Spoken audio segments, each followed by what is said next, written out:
I'm Greaves, I'm a chartered psychologist. I specialise in working with children, young people and adults who have autism and associated neurodiverse conditions. The top tips that I'm going to talk about relate to parental concern regarding their child's needs being met within education. Certainly it's been my experience as an educational psychologist that parents have expressed their frustration about their child's needs, particularly when it comes to autism, not being met. They often find themselves expressing their concerns to the school and being told that there aren't any issues and that the school has the appropriate resources to deal with their child's needs. My top tips are pursue your thoughts and your concerns via contacting the local education authority if you feel that the school is not addressing your concerns appropriately. You may need to consider this, employing the services of an independent consultant who's able to provide support and advice to, and provide information that you can present to the local authority.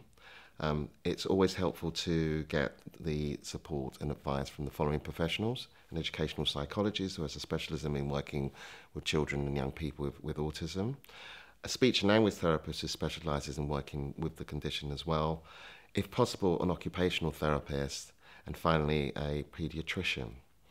Armed with that information, I would advise you to request a statutory assessment of your child's special educational needs if you feel that they are not being addressed, and to use the information accordingly to present your case. Now, the local education authority may agree or not based on this information, but then you have rights with regards to your request to take it higher to a tribunal with the information that you have. And my tip would be to do that if you feel that the evidence has not been appropriately considered.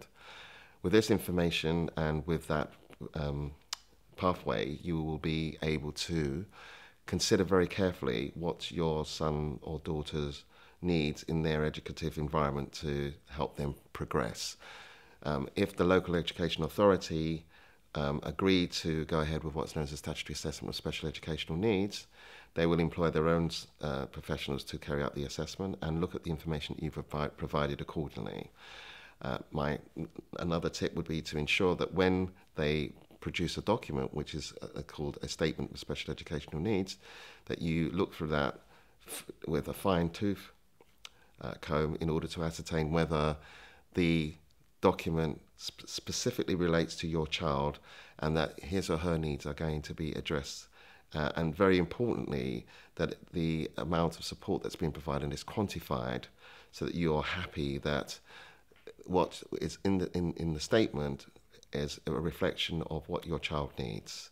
If you're unhappy with that, then you have recourse to take it further to a tribunal, whereupon you can express your concerns and have these issues kind of addressed accordingly. You may need at this stage the services of a specialist legal advisor who understands the nature and the purposes of taking the tribunal to discuss these issues at that level. Hopefully with these tips, you'll be able to feel comfortable that at the outset, when you feel that you're concerned, that you can take the issues further and not be browbeaten by organisations that say that there isn't a problem and you don't feel that you're not being listened to.